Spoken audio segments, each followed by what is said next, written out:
en torno a la situación de calle en América Latina, promoviendo el encuentro entre academia, organizaciones comunitarias, instituciones públicas, equipos profesionales y personas con experiencia vivida. Durante estos días escucharemos perspectivas diversas que nos permitirán pensar, tensionar y proyectar nuevos caminos para la dignidad y los derechos de quienes habitan y han habitado las calles de nuestras ciudades. Les recordamos que las grabaciones completas de las mesas y las presentaciones estarán disponibles en el sitio web de la Ciscal y en nuestro canal de YouTube durante las próximas semanas. Muchas gracias, sean todos bienvenidos a esta mesa titulada Metodologías de Censo en América Latina para personas en situación de calle, experiencias y comparaciones en la región para la construcción de un diálogo sobre una metodología latinoamericana común. En esta mesa nos acompañan ponentes de Brasil, de Bogotá, de Guadalajara, México, y contamos con las 4 presentaciones que la doctora Silvia y el doctor Rinaldo de Brasil nos harán el honor de presentar. De Bogotá, la asesora del secretario de la Secretaría Distrital de Integración Social, la maestra Dalma Araiza, y de México, su servidora. Esta sala temática tiene por objetivo desarrollar un análisis de experiencias de censo de personas en situación de calle en Sao Paulo, Brasil y Bogotá, Colombia. A partir de estas se presentarán los resultados de una tesis doctoral que compara 5 casos, entre ellos los anteriores, añadiendo a Santiago de Chile y la Ciudad de México. Todo esto con el objetivo de construir un diálogo regional estratégico. Este diálogo busca sentar las bases para la creación de una red latinoamericana de metodologías de censo en situación de calle, con el cual se sostiene que un avance hacia metodologías compartidas es crucial no solo por obtener información confiable, sino también para asegurar respuestas más justas, éticas y sostenidas para las poblaciones en situación de calle de la región.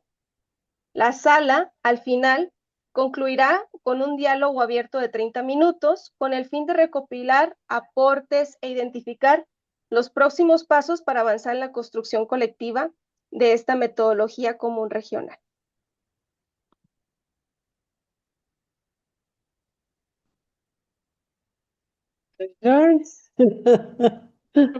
La dinámica para desarrollar la sala será inicialmente presentar a la doctora Silvia Chor, que el día de hoy nos acompaña con sus valiosos aportes, y el título de su presentación, Definición de personas en situación de calle. La doctora Silvia Chor es economista, profesora e investigadora de la Fundación del Instituto de Pesquisas Económicas, la FIPE, del Departamento de Economía de la Universidad de Sao Paulo. Es pionera en Brasil en el desarrollo de censos sobre personas en situación de calle, liderando desde el año 2000 los principales levantamientos de la ciudad en Sao Paulo. Ha desarrollado metodologías innovadoras para censar poblaciones de difícil acceso, combinando enfoques censales y muestrales. Su trayectoria ha sido clave para establecer referentes técnicos en América Latina sobre la medición del fenómeno y la generación de datos útiles para las políticas públicas más inclusivas. Muchas gracias, doctora, por estar por acá. En breve presento su ponencia para que usted pueda disfrutar el compartirnos. Les recuerdo que tendremos 15 minutos para que comparta sus experiencias y le avisaré cuando ya haya llegado al límite. Muchas gracias, doctora. Boa tarde. Eu peço desculpas por falar em português, mas a opção de falar em portunhol eu acho que é pior. Eu peço desculpas, mas vou fazer o possível para falar devagar. Às vezes eu vou escorregar no portunhol, mas eu peço que vocês me desculpem. Então, eu quero agradecer, claro, apesar de ser protocolo, mas é com sinceridade que eu agradeço a Ciscal, agradeço a Jennifer a possibilidade de conversar com os colegas latino-americanos sobre vários aspectos, sobre vários problemas, porque vocês vão ver que a minha referência é sempre América Latina. Então, passamos.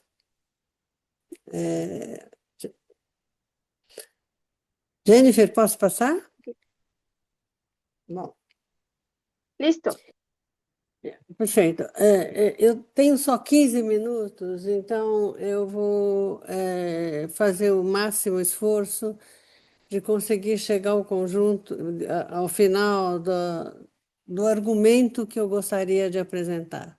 Portanto, vou passar por cima brevemente de várias questões que a gente eventualmente poderá conversar depois, quando tivermos a meia hora disponível para falar.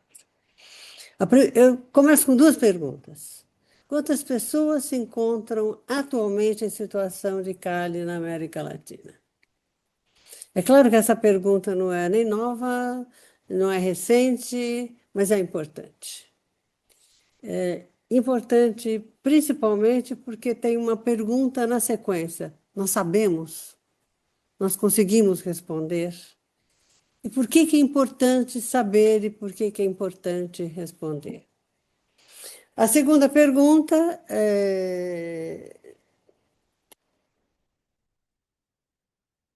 decorre a quem estamos nos referindo quando falamos em pessoas em situação de rua ou população em situação de calle.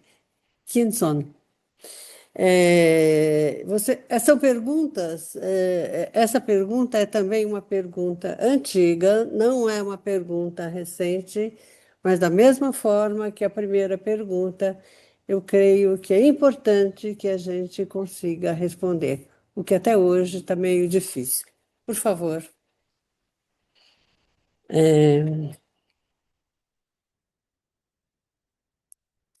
Então, por que é importante responder essas duas perguntas?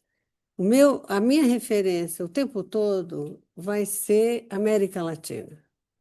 Eu não tenho condição, eu não tenho tempo de lhes dar uma fundamentação mais clara, de por que eu considero que a América Latina pode ser considerado como um espaço próprio, um espaço com condições que tem inúmeras semelhanças e, claro, inúmeras diferenças. Mas, tomado no seu conjunto, a América Latina é um espaço que pode ser tomado como referência. E o que nós precisamos ter para falar em América Latina? Nós precisamos, população em situação de rua na América Latina. Nós precisamos, primeiro, de uma definição conceitual, mas igualmente relevante, de uma definição operacional. E também, claro, precisamos de uma metodologia que nos permita contar e responder à pergunta: quantas são as pessoas em situação de rua, de calle, na América Latina hoje? E, finalmente, só para fechar essa argumentação, a ambição é ter essas informações, ter capacidade de responder essas perguntas com clareza, para que a gente possa ter uma relação clara, possa avançar, possa ter clareza na relação entre a população, o seu tamanho, a sua composição e as políticas públicas a elas dirigidas. Ok? Por favor. Agora aqui começa o argumento. Olha, discutir, propor, analisar a definição de população em situação de rua vem sendo feita há muito tempo. Eu ainda vou tocar nesse ponto um pouquinho mais à frente, mas se nós olharmos, e não se chega a um consenso definitivo, se nós olharmos os argumentos e forma como a população é definida, eu gostaria de pontuar o seguinte: nós temos duas condições básicas que permeiam as diferentes definições de população em situação de rua. A primeira é uma privação absoluta de moradia. As pessoas não têm teto, as pessoas não têm onde dormir, as pessoas não têm casa. E a segunda diz respeito a uma privação que é uma privação relativa, é uma privação de condições mínimas de moradia e de vivenda, e que são diferentes, inclusive quando se considera países diferentes. Por quê? Porque o conceito de moradia, o conceito de vivienda, ele é fortemente, ou ele é fortemente, repito, referenciado a condições de culturais e de formas de viver dos diferentes grupos populacionais. Então, o conceito operativo, ou seja, essa condição que nós precisamos ter com clareza para conseguir identificar, contar e conseguir agregar o número de pessoas em situação de rua, está na dependência dessa definição conceitual. Então, a minha sugestão, você quer passar, por favor? Eu estou indo depressa, porque senão eu não chego no fim. A minha proposta é que entendamos o que está acontecendo, porque não somos só nós que estamos preocupados com a definição conceitual operacional de população em situação de rua.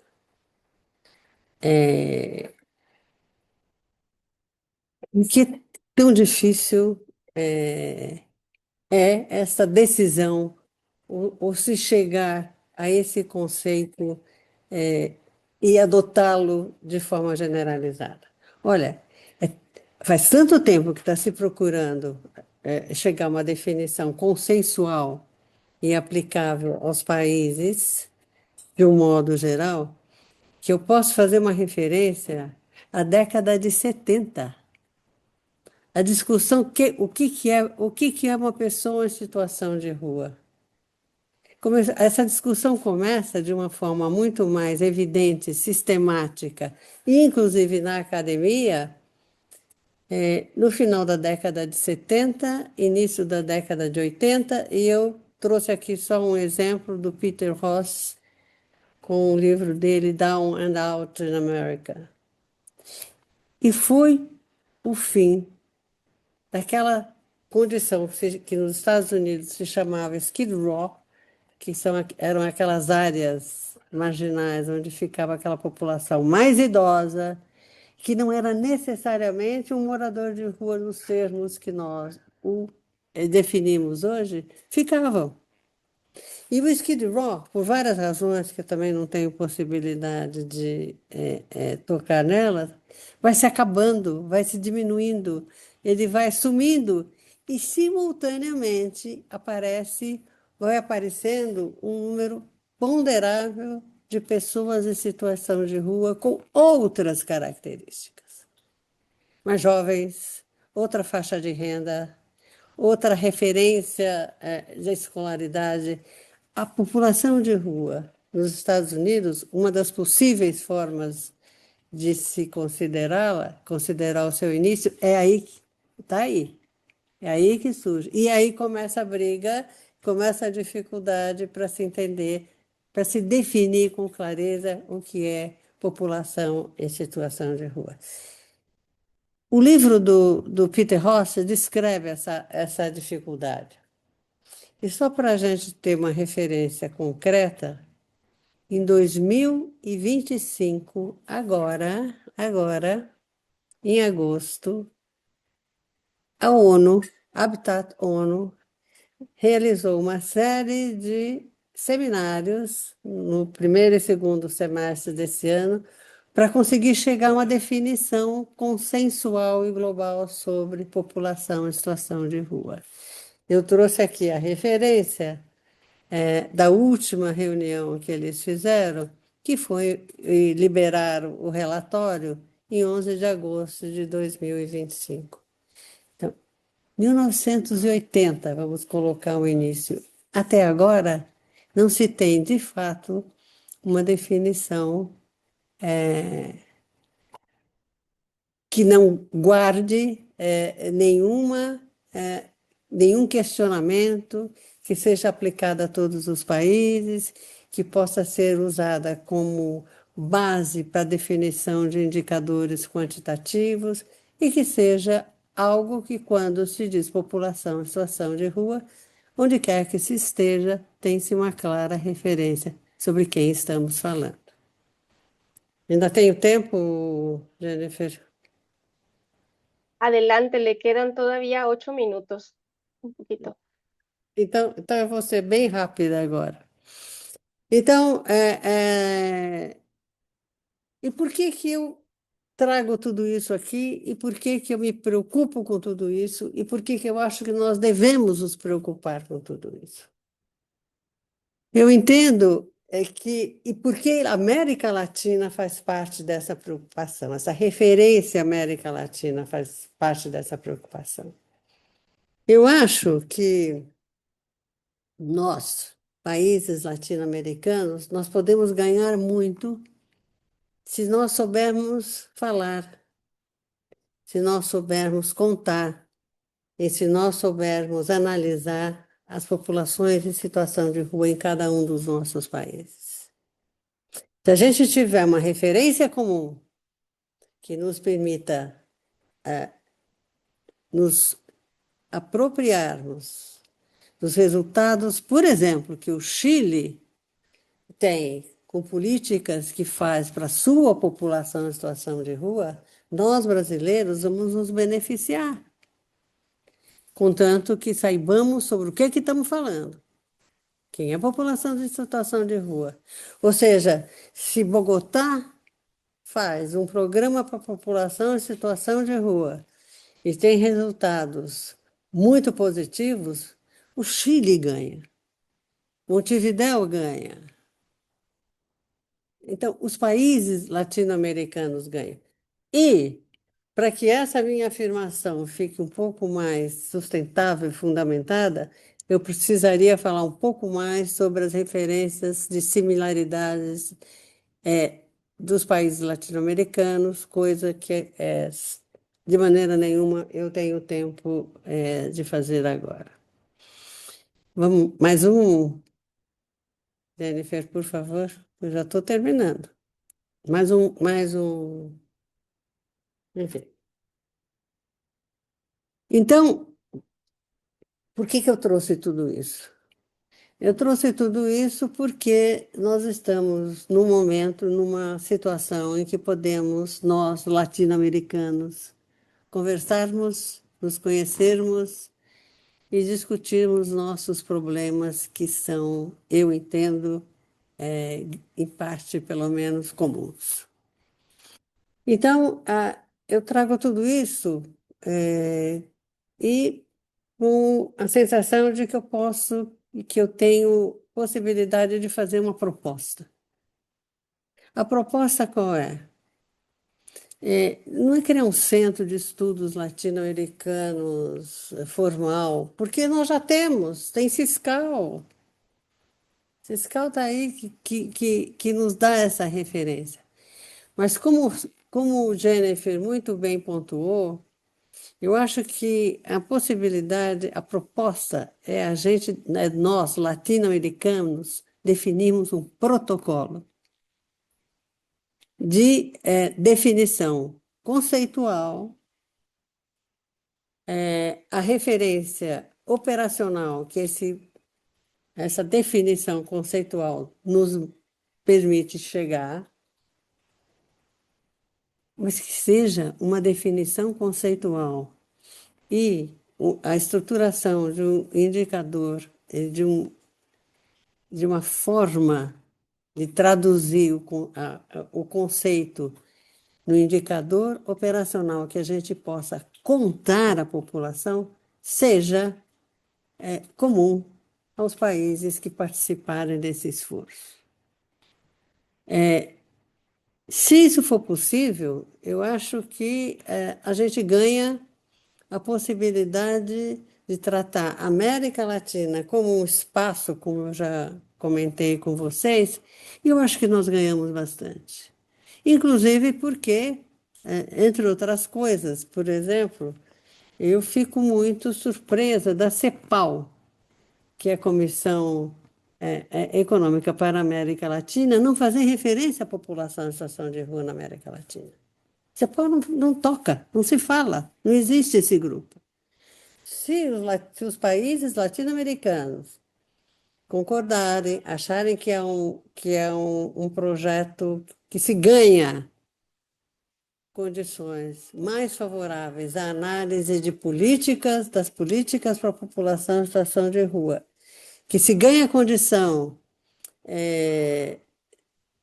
de aproveitar experiências de países diferentes e de pleitear recursos numa base de intervenção muito mais ampla do que simplesmente um país, via, por exemplo, União Europeia, via IDH, mesmo BID, que são instituições que reconhecem a diferença entre você mandar recursos para um país e você mandar recursos para uma área. Então, eu acho que eu fico por aqui, acabei meu tempo, né? Eu fico por aqui com muitas lacunas e com muita dificuldade de defender tudo aqui, porque não há tempo de defender o que eu gostaria de pensar, mas eu queria deixar a proposta para a gente conversar sobre um protocolo latino-americano para que a gente possa ter uma definição conceitual, que a gente possa passar dessa definição conceitual para o indicador operacional e que a gente possa ter referência para quantos somos na América Latina e o que fazer, frente, inclusive, às inúmeras experiências que os diversos países nos oferecem. Muito obrigada. Muchas gracias, doctora. Gracias, gracias, gracias. Sin duda podemos rescatar en este momento que lo que plantea la doctora es meramente interesante porque ella ya plantea que lo básico y lo inicial que se tiene que hacer en América Latina tiene que comenzar por una definición consensuada que se trate y se trabaje entre los países implicados en la región latinoamericana.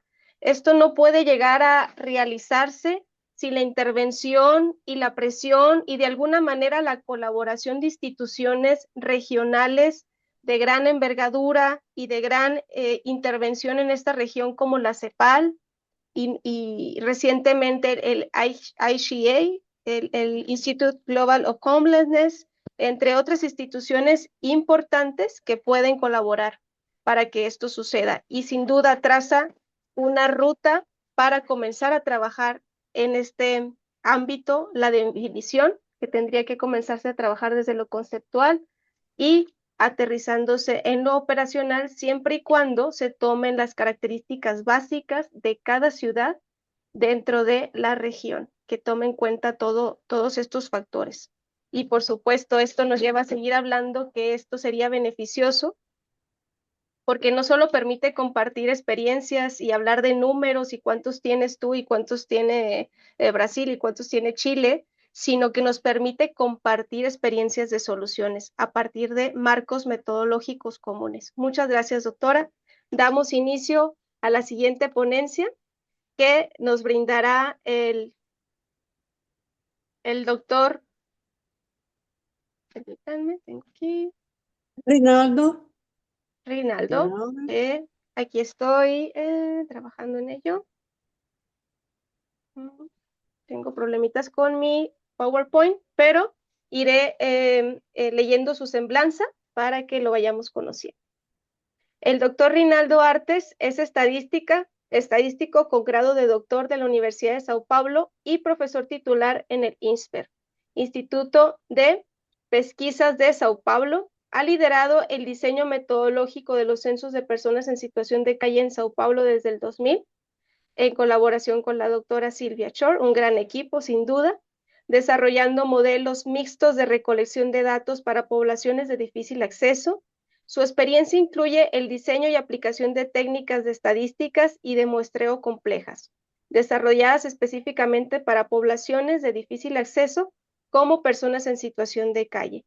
El día de hoy nos acompaña presentando su ponencia titulada Metodología de los censos de la población en situación de calle de Sao Paulo, y sin duda agradecemos que lo haya hecho en un diseño en español y nos comparta de manera pausada sus avances y sus conocimientos sobre este tema. Adelante, doctor Rinaldo, puede compartir su presentación. Gracias.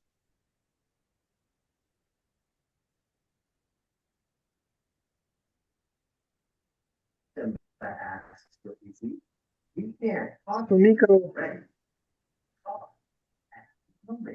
Hola,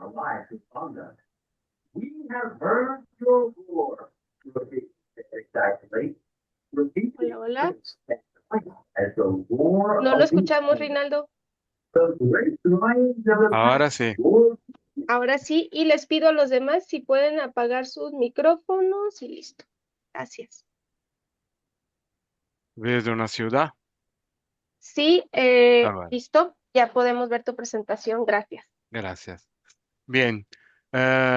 Bom, primeiro, buenas tardes. Graças por vir. Meu espanhol termina aqui, né? Então eu vou também pedir desculpas por fazer minha apresentação em português, né? Seria muito constrangedor, né? Eu usar o meu portunhol, né? Aqui com vocês, né? Bom, eu agradeço, né, a Jennifer por organizar essa mesa, a organização do Ciscal por permitir a realização dessa mesa, né? E esse trabalho foi desenvolvido, né, com a Silvia e com o apoio do Centro de Estudos de População de Rua, né, da FIP de São Paulo, né? Então,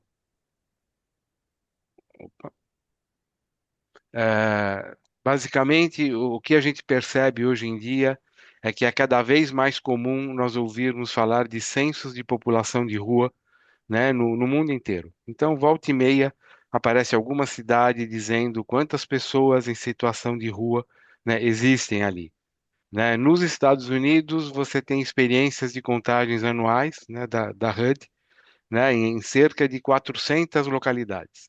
Então, anualmente, esses censos são reproduzidos de alguma maneira, né? Esse tipo de levantamento embasa, né, o monitoramento e desenvolvimento de políticas públicas, né? E quando se pensa, né, num censo, tem duas perguntas básicas a serem respondidas. Primeiro, qual o tamanho da população? E segunda, onde está, né?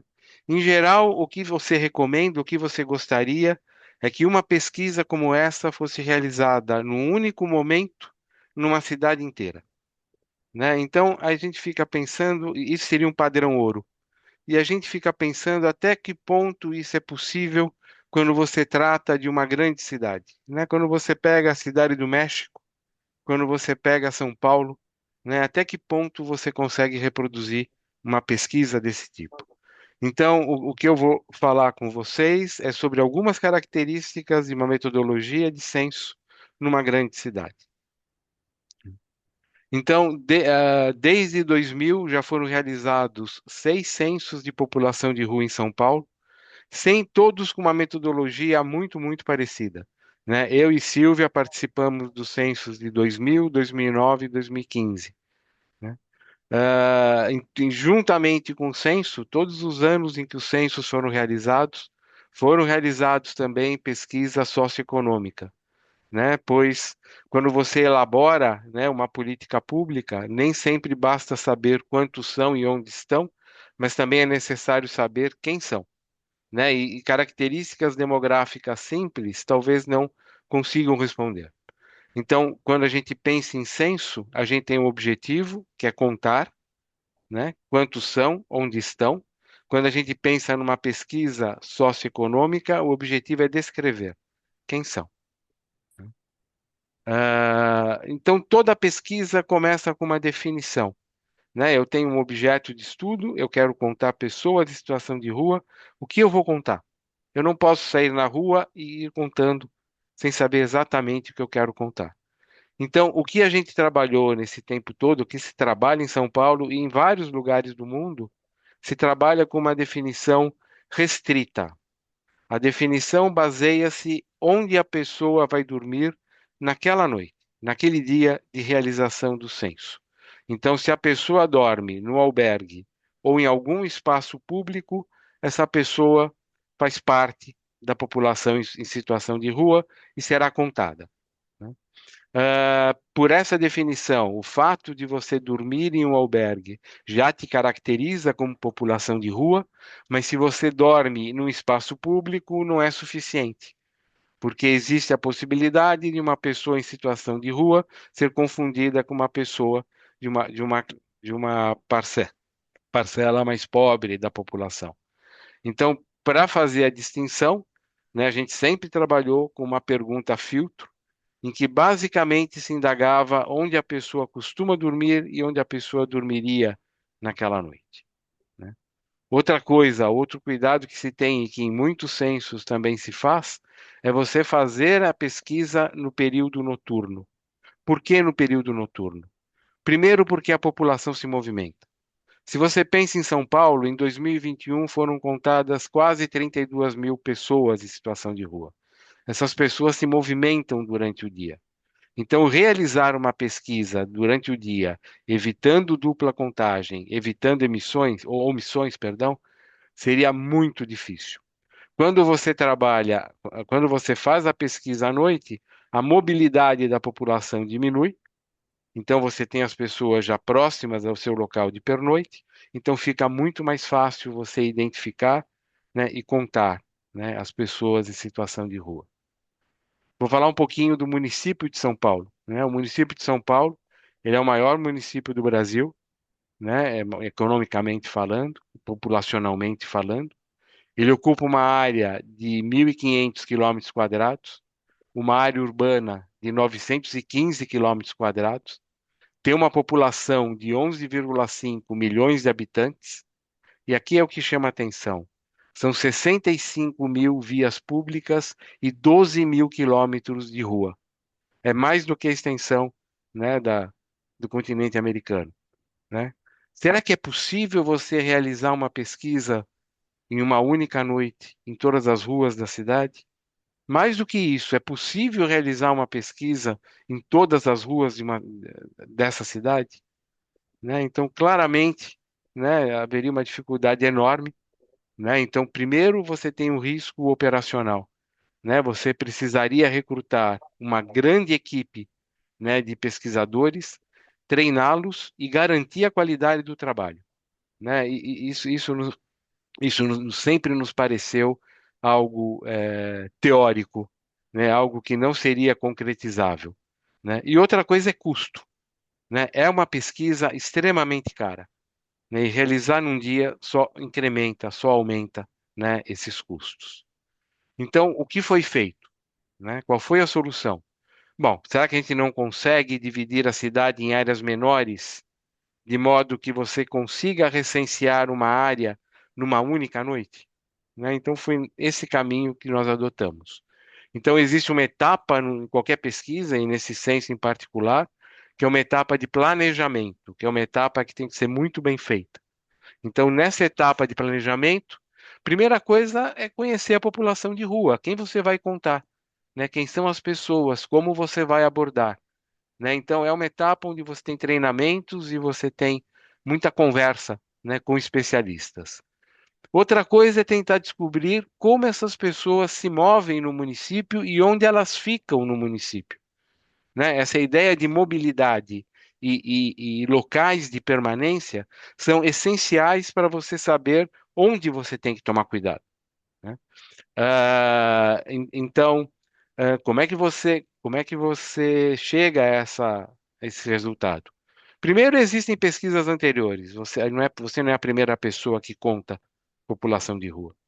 Segundo, tem informações do próprio município, organismos públicos, ONG, polícia, né? E identificar os lugares facilita o trabalho, porque quando você identifica o lugar, você tem uma ideia da quantidade de pessoas que tem ali e de como o lugar é usado. É um centro, uma área industrial que fica vazia à noite, é um local de uso de drogas, né? Então, isso facilita a organização do trabalho. E, além disso, a gente agrega lugares onde se sabe que são naturalmente atraentes para a população de rua. Então, por exemplo, centros comerciais, que ficam vazios à noite, né? Esses centros atraem naturalmente a população de rua.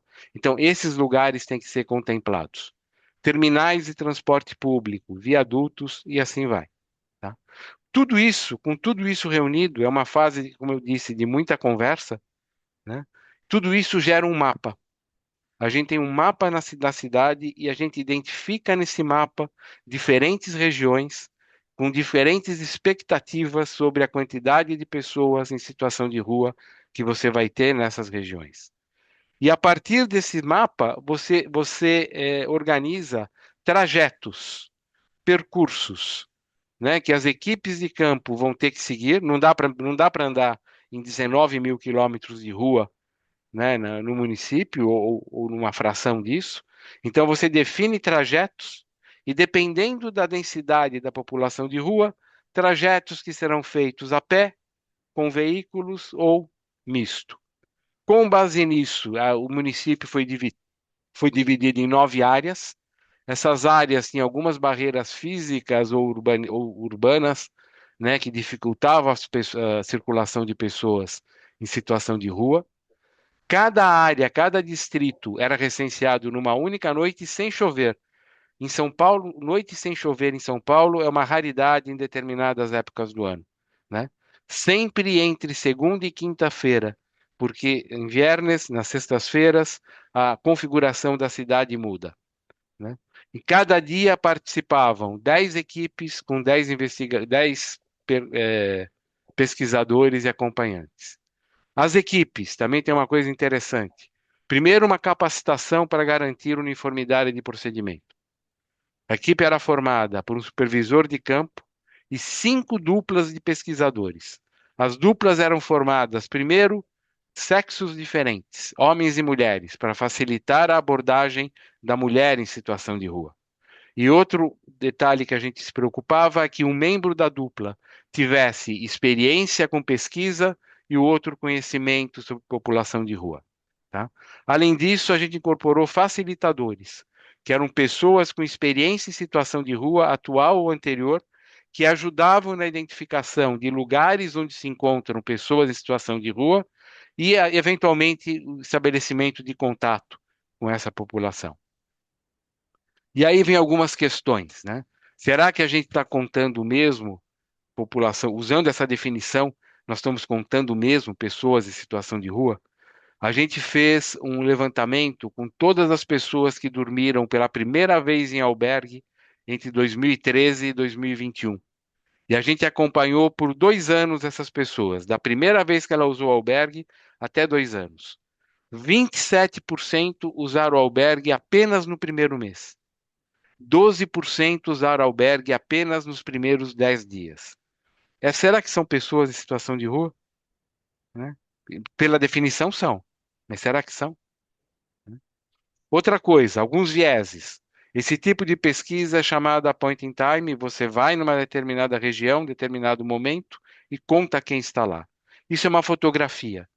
Você não considera variações que você pode ter ao longo do ano. Será que a população de rua se comporta no verão como no inverno? Se distribui da mesma forma? E meses de férias?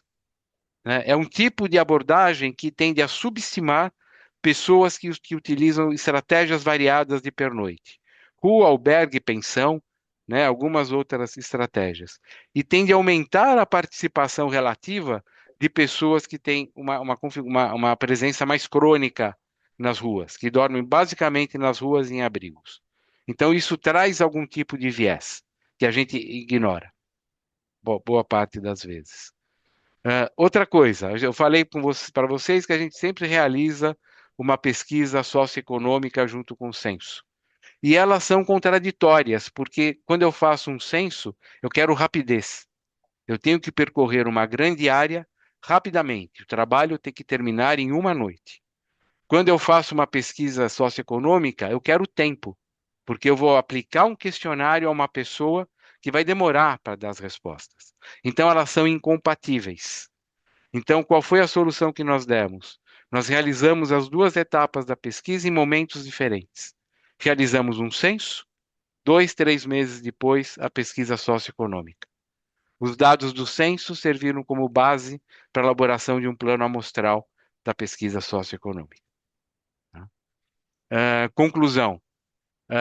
Primeiro, o censo em população de rua é uma tarefa bastante complexa, não é simples, não é só sair na rua contando, né? Você tem que ter um preparo, tem que saber o que está contando, tem que ter cuidados.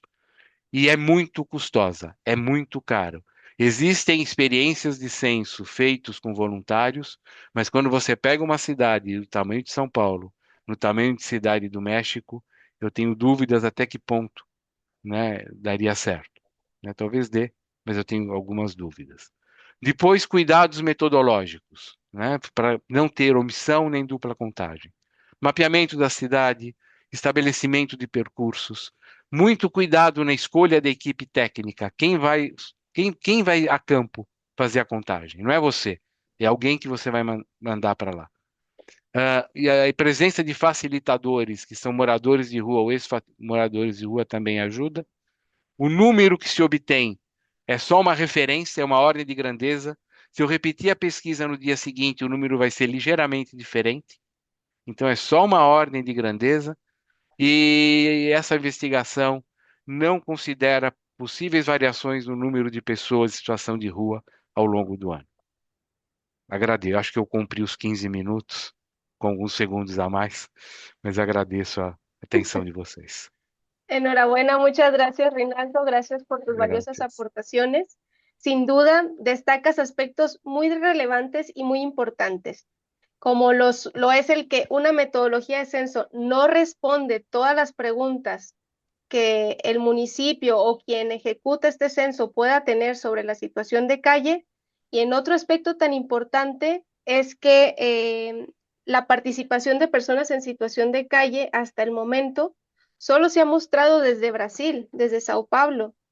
Y aunque ustedes son muy modestos, mi intención es resaltar y reconocer que ustedes han sido grandes pioneros en la metodología con la cual se sigue contando ahora mismo a las personas en situación de calle en Sao Paulo.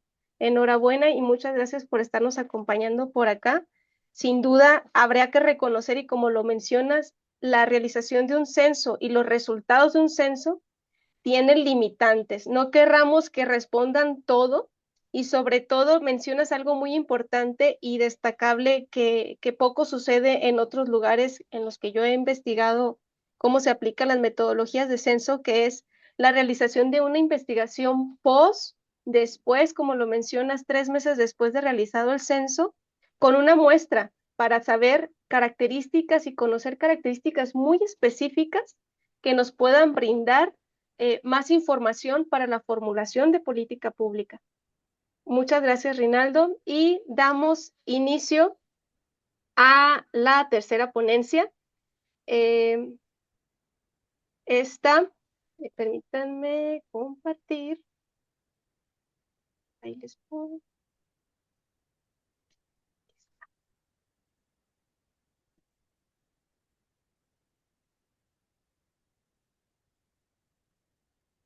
Un momento.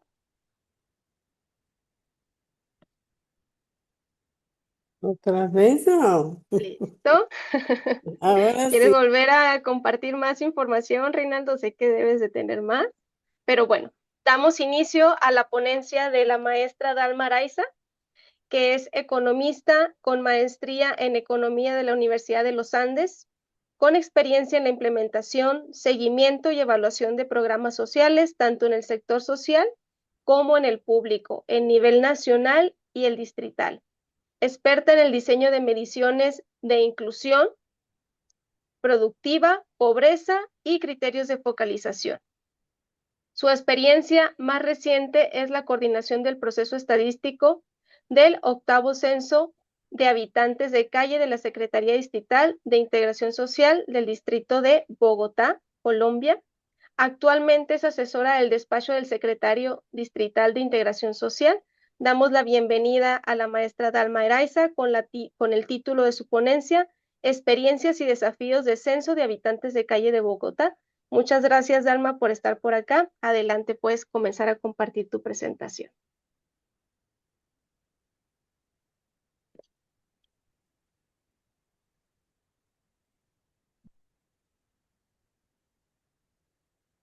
Les recordamos, antes de que comience Dalma, ir dejando sus comentarios, preguntas y dudas y, claro, reflexiones en la parte del chat, y agradecemos a quienes ya nos han comentado bastantes opiniones valiosas. Muchas gracias. Adelante, Dalma. Gracias. Gracias, buenas tardes. ¿Me confirma si ya ven mi pantalla, por favor? Perfecto. Listo, Jennifer, mil gracias. Bueno, pues muchas gracias por esta invitación.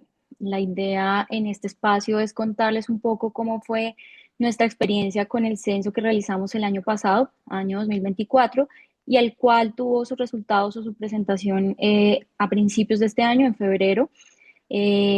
Gracias, digamos que a esta recolección también pudimos hacer un proceso de certificación para garantizar que la calidad de la información recolectada fuera, digamos que de un alto nivel para poder hacer un uso y una aplicación, unos ajustes en términos de nuestros servicios. Entonces, voy a darles un breve repaso de lo que hicimos y algunos resultados de lo que encontramos.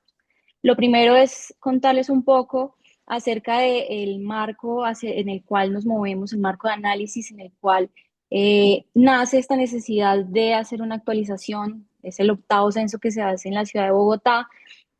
Básicamente nosotros tenemos un análisis que ha empezado a transitar, digamos, digamos, a publicarse desde el año pasado, cuando empezó la nueva administración, donde hablamos de unos detonantes que hacen que una persona llegue a la vida en calle, que pueden ser unos detonantes como un conflicto familiar, el consumo de sustancias psicoactivas, una decisión personal o una dificultad económica que lleva a una persona a que empiece un proceso, digamos, de exclusión que puede ser social, económica y participativa, y que esto a su vez lo lleva a llevar, digamos que su exclusión a una pérdida de la residencia habitual, que puede ser que se traslade, por ejemplo, a unos lugares de residencia transitorios, como son el caso, digamos, en Bogotá, de los llamados residencias tipo pagadiarios, o que empiece a residir o a vivir, básicamente a dormir en la calle de manera transitoria o permanente. Para nosotros estas dos últimas, la pérdida de residencia habitual y la residencia ya en calle, son las que denominamos formas extremas de exclusión, y una gran apuesta de esta administración, reducir esas formas extremas de exclusión y ajustar nuestros servicios para atender a la población que se encuentra en estas dos situaciones que ya vamos a ver. Entonces, las formas extremas de exclusión se manifiestan principalmente en Bogotá de tres maneras, en tres fenómenos, que son: uno, la población que reside en tipo pagadiario, es una población que puede estar en riesgo de habitar la calle, puede habitar la calle de manera itinerante, y también, digamos, una población que puede estar todavía con su grupo familiar viviendo una situación muy difícil y necesita, digamos, que unos servicios especializados o una atención diferenciada para poder superar esta situación. El segundo grupo es el grupo de las personas que ya habitan la calle, como les decía, de manera permanente o transitoria. Y el tercer grupo es las personas que están en abandono, que pueden estar o en algún servicio, es decir, institucionalizados, o pueden estar en sus hogares aún, pero en una situación, digamos que extrema, en una condición que requiere que hagamos también, digamos que una atención y una búsqueda especializada para poder encontrar esta población. En general, estas tres poblaciones tienen algo en particular, y es que no las observamos tienen una dificultad para aparecer en los instrumentos de focalización tradicionales, y ese es el reto que viene a cumplir en parte con el tema, digamos, de la población habitante en calle, el censo que propusimos el año anterior. Entonces, apuesta específicamente en la estrategia de habitante de calle. Lo primero que debíamos hacer tan pronto llegáramos era poder actualizar este censo de habitantes de calle para poder llegar a hacer rediseño, a cumplir nuestras metas en el plan de desarrollo distrital y poder atender a esta población específicamente, que es a la que me voy a concentrar en esta presentación. ¿En qué, digamos, a qué se refiere ese reto de invisibilidad estadística? Desde el año 2017 no teníamos un dato actualizado de cuántas personas viven en calle en Bogotá. Después del 2017 pasaron cosas, pasó la pandemia, hubo un flujo migratorio alto que requería poder tener una nueva visión, un nuevo dato de cómo nos estábamos, en qué horizonte o en qué cantidad de personas estábamos eh, presentes o digamos necesitábamos atender en este momento en la ciudad. Entre los retos que encontrábamos adicionalmente, teníamos que de los censos anteriores habíamos tenido una pérdida de la información a nivel de microdato, es decir, no podíamos reconstruir o tener acceso a la información de estos 7 censos anteriores a nivel de persona. Había un bajo o nulo aprovechamiento de registros administrativos, lo que mencionaban, por ejemplo, en el caso de Brasil, de poder hacer una recolección y unos análisis posteriores con la información, no se estaba aprovechando la información que se había recolectado. También había una baja calidad en la identificación de los ciudadanos, entonces no podíamos, por ejemplo, aprovechar este recurso o esta información para posteriormente construir, por ejemplo, un registro de habitantes de calle y hacer unos procesos de priorización, de focalización, y finalmente había una ausencia de un procedimiento y pérdida de conocimiento institucional que también nos generaba un reto importante para hacer que este censo, digamos, tuviera una recurrencia y tuviera unos estándares mínimos de calidad en su recolección. Sin embargo, voy a empezar por unas novedades que hubo en el diseño y luego les cuento por qué esto, digamos que al final hace parte de una gran estrategia que se hizo. Entonces, lo primero es que esta vez hicimos la recolección con profesionales especializados en abordaje de habitantes de calle. En las versiones anteriores se había hecho con expertos de pronto estadísticos solamente o personas que se contrataban externas para que hicieran la recolección. ¿Qué garantiza esto? Que tenemos un contacto más fácil con el habitante de calle, con gente que de pronto ya conocían que estaba trabajando en estos servicios de atención al habitante de calle, y que podía hacer que entregaran su información con mayor confianza porque le generaba, digamos, ese vínculo y esa facilidad de conversar con nuestra unidad de análisis. Adicionalmente, teníamos que el 100% de este censo se realizó con talento del distrito, entonces hubo más de 600 personas que trabajaron durante el operativo pertenecientes a la Secretaría de Integración Social, a la Secretaría de Planeación Distrital y al IDIPRON, que también hace parte, digamos, del sector social de Bogotá. Como les mencionaba, algo muy importante que tuvimos digamos, en esta nueva versión del censo es la aplicación de la norma técnica de operaciones de estadísticas de Colombia in-house, es decir, nosotros como distrito seguimos los lineamientos y posteriormente nos presentamos para obtener la certificación del departamento que emite esta norma técnica, el Departamento Administrativo Nacional de Estadística. Hace un mes nos certificaron por el excelente, digamos, trabajo que hubo y la calidad con la que se recolectó y se definió cada uno de los pasos de la operación estadística. Y en esta versión incluimos algunas temáticas relacionadas con el fenómeno de migración, temas de seguridad alimentaria, habilidades y experiencia laboral, así como estuvimos muy pendientes también de incluir temas de inclusión para poblaciones que específicamente queríamos también identificar en el censo. Estas son las fases del proceso estadístico. Estas fases vienen en la norma técnica que les mencionaba, y básicamente nos dan la ruta por la cual deberíamos ordenar la información y construir y diseñar cada uno de los instrumentos, cada uno de los documentos que hacen parte del soporte de esta recolección. Eh, Incluso también hay recomendaciones sobre cómo hacer la difusión, la evaluación del proceso estadístico. Cada uno de estos pasos lleva tiempo. Nosotros consideramos que lo hicimos en un tiempo récord. Nos demoramos un poco más de un año, más como un año y unos 3 meses para poder recorrer todas las fases del proceso, porque la urgencia de nuestro proceso estadístico era poder hacer uso de la información una vez estuviera procesada, analizada y verificada por los equipos. Cada uno de estos procesos tiene a su interior un inmenso trabajo.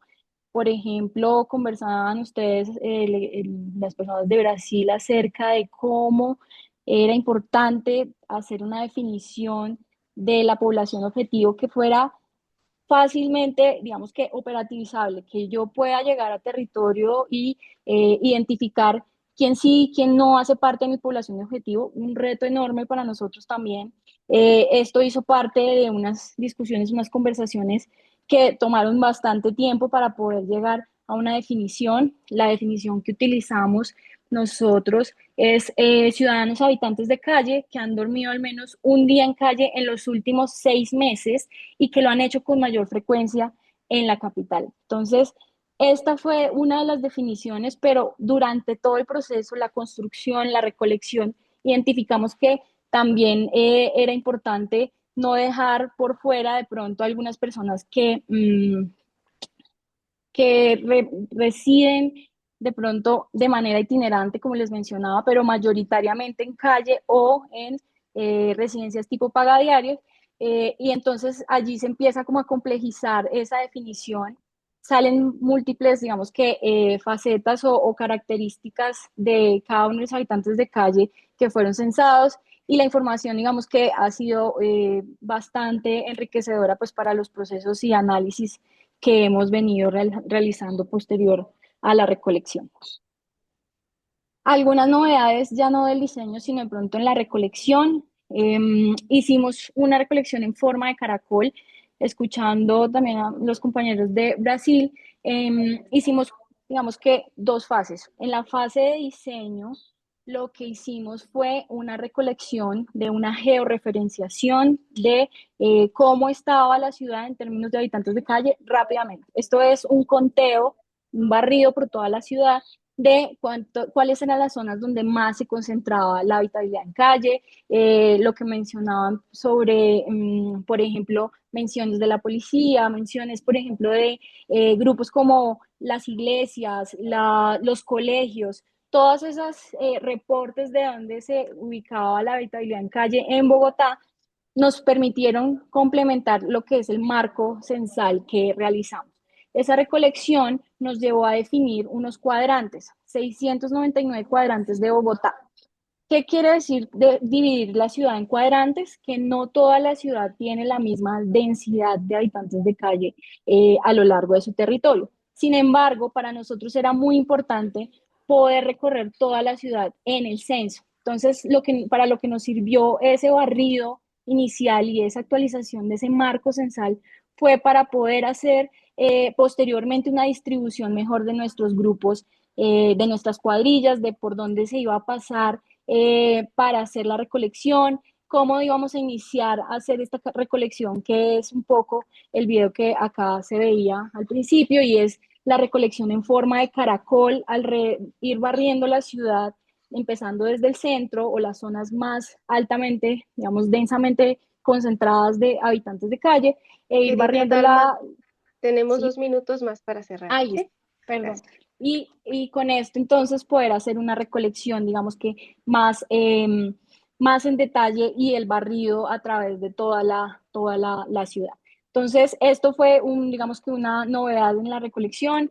Hubo también una novedad en la captura de información con dispositivos móviles que nos permitió georreferenciar a todos los habitantes de calle en la ciudad, y esto pues nos permitió también hacer un análisis ya posterior de dónde se concentraba punto a punto el habitante de calle que fue censado. Y adicionalmente también en términos de la recolección, se hizo en 15 días y 15 noches, un proceso bastante corto, digamos, para poder hacer calle a calle de la ciudad. Y esto, digamos que gracias a que se hizo en 3 jornadas de recolección de 8 horas cada una. Bueno, entonces acá les dejo algunas imágenes como del proceso de recolección. Importante contarles que esto se llevó a cabo y es algo clave para todos los censos, yo creo, y es que recorrimos tanto canales como calles, puentes, nos fuimos hasta la zona borde de la ciudad, recorrimos riachuelos, todas las fuentes hídricas. Yo creo que fue un trabajo extremadamente extenso, importante y digamos que de gran valor tanto para los equipos como para la población habitante de calle. Esto que ustedes ven aquí, estas manillas amarillas que tiene la chica, era también una de las técnicas para poder hacer la recolección. Y con esta recolección, digamos que con la manilla lo que hacían era que básicamente garantizábamos que esta persona ya había sido censada. Simplemente para terminar, contarles que dentro de los éxitos de este censo versus anteriores, tenemos que reducimos la cantidad de personas que fueron recolectadas en el censo por observación, es decir, pudimos recoger datos personales de las personas con un mayor porcentaje, eso nos garantiza pues una mayor certeza de a quién encontramos en las calles, y encontramos un incremento del 10% de las personas que habitaban la calle entre el 2017 y el 2024. Entonces voy a dejar hasta acá y ya le doy paso a Jennifer.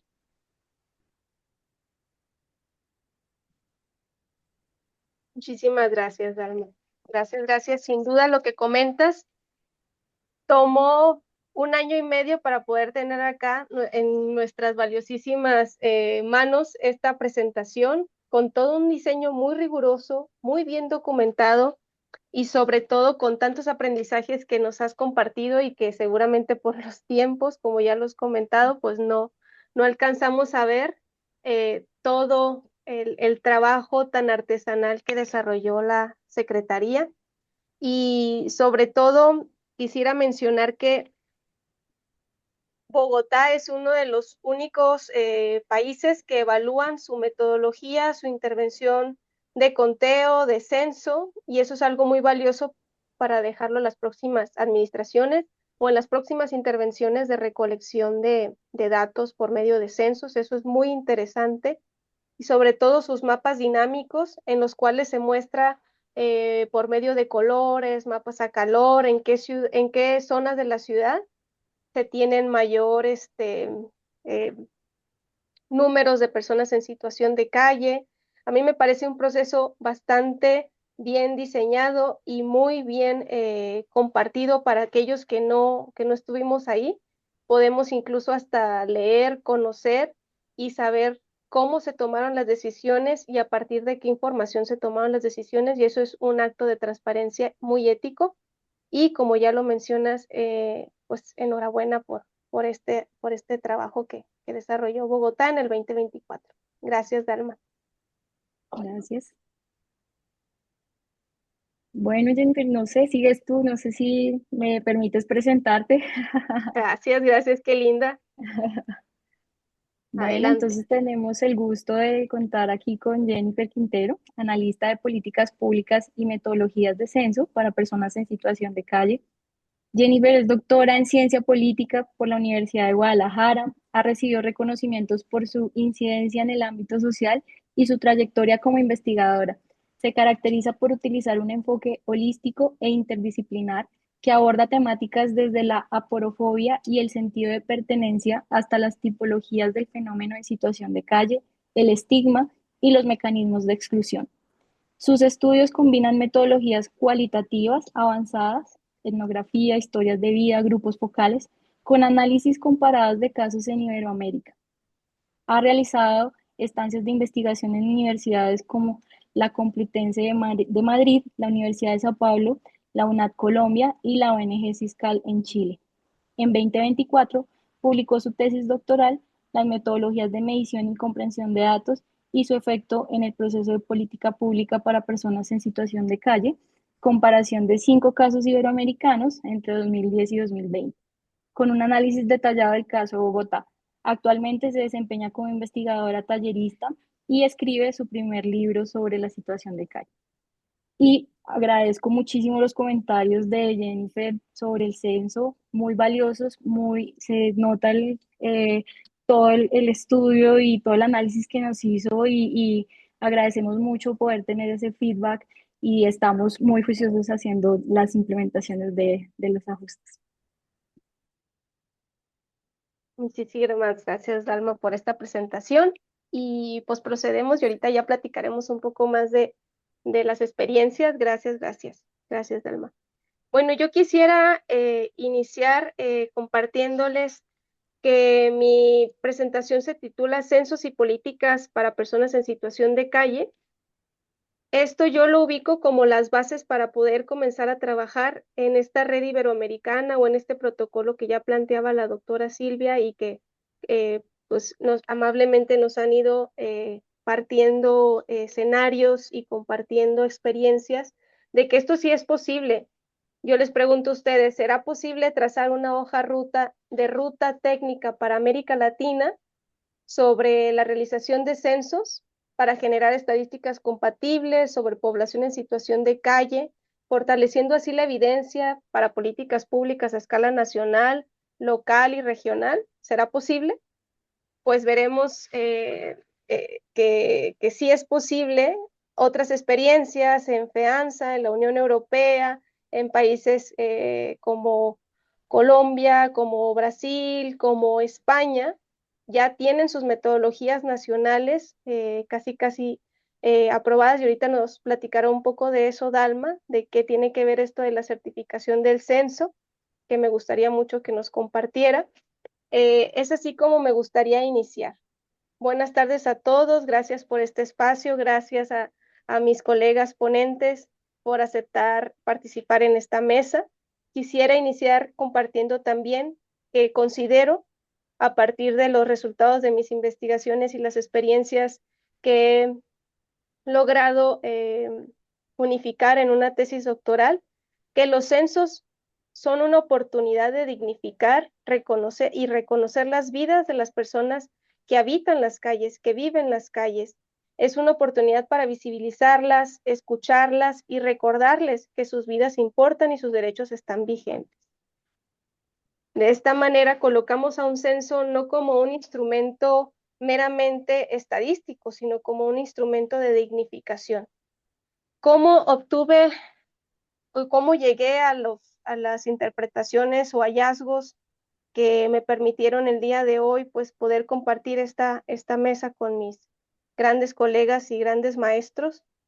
Pues a partir de un encuadre metodológico multisitio, multiactor, es que realizamos entrevistas semiestructuradas con diferentes actores, tanto investigadores como personas en situación de calle y como actores públicos, recabando sus discursos, sus experiencias. Es que pudimos completar una versión más unificada y común de lo que sucede en 5 ciudades iberoamericanas, como lo es Sao Paulo, Madrid, España, Bogotá, Colombia, y Chile y México. Mi experiencia fue muy grata. Esta información me permitió recopilar datos entre el 2010 y 2020, lo cual a continuación es preciso mencionar que todo lo que se presentará a continuación viene de esta metodología y de este análisis metodológico que aquí comparto. Y para ubicar un poco de qué mencionaré o qué hablaré, sí me gustaría mencionarles que los ejes de esta tesis doctoral que me llevó a estas conclusiones parte de que nos encontramos en una región en Latinoamérica que incluso a las metodologías de censo las nombran de forma diferente y con propósitos diferentes. En Sao Paulo las conocemos como pesquisas censitarias, en Chile las conocemos como catastros o intervenciones de otro tipo como registros, y en México y otras zonas como censos y Bogotá también. Y pues Madrid, si bien les llaman recuentos. Desde ahí incluso yo partiría para hablar sobre cómo vamos a nombrar a estas intervenciones o cómo llamaremos en esta ruta o protocolo para América Latina, cómo llamaremos a nuestras intervenciones si existen estas grandes diferencias. Por otro lado, como ya lo planteó la doctora Silvia Chor, ya lo han mencionado el doctor Rinaldo y la maestra Dalma, partimos de definiciones muy distintas. Sin embargo, estas distinciones nos sumergen en similitudes que tienen que ver con que en América Latina se cuentan tanto a personas que habitan las calles como a personas que se encuentran en centros de acogida.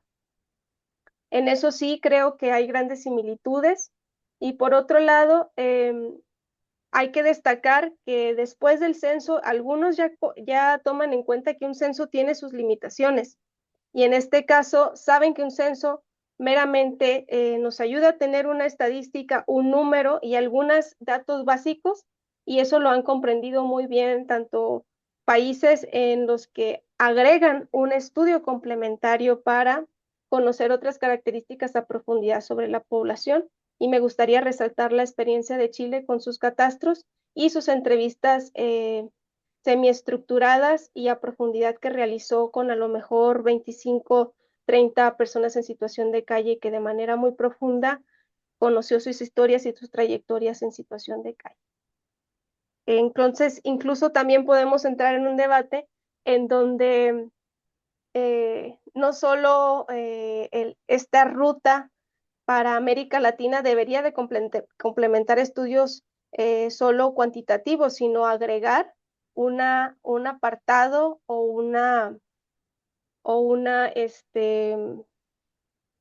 agregar también la importancia de que es importante recolectar datos cualitativos sobre nuestras poblaciones. Y sobre el término, también incluso tendríamos que ponernos de acuerdo, como ya lo mencionaba antes la doctora Silvia, si les vamos a llamar personas en situación de calle, si los vamos a identificar como personas sin hogar, que eso es una controversia, es un punto de debate incluso con qué término identificarlos en toda la región, o si se les va a conocer como habitantes pobrúa o habitantes de calle. Yo creo que serían puntos de partida interesantes para comenzar a dialogar y saber en dónde posicionarnos con esta situación.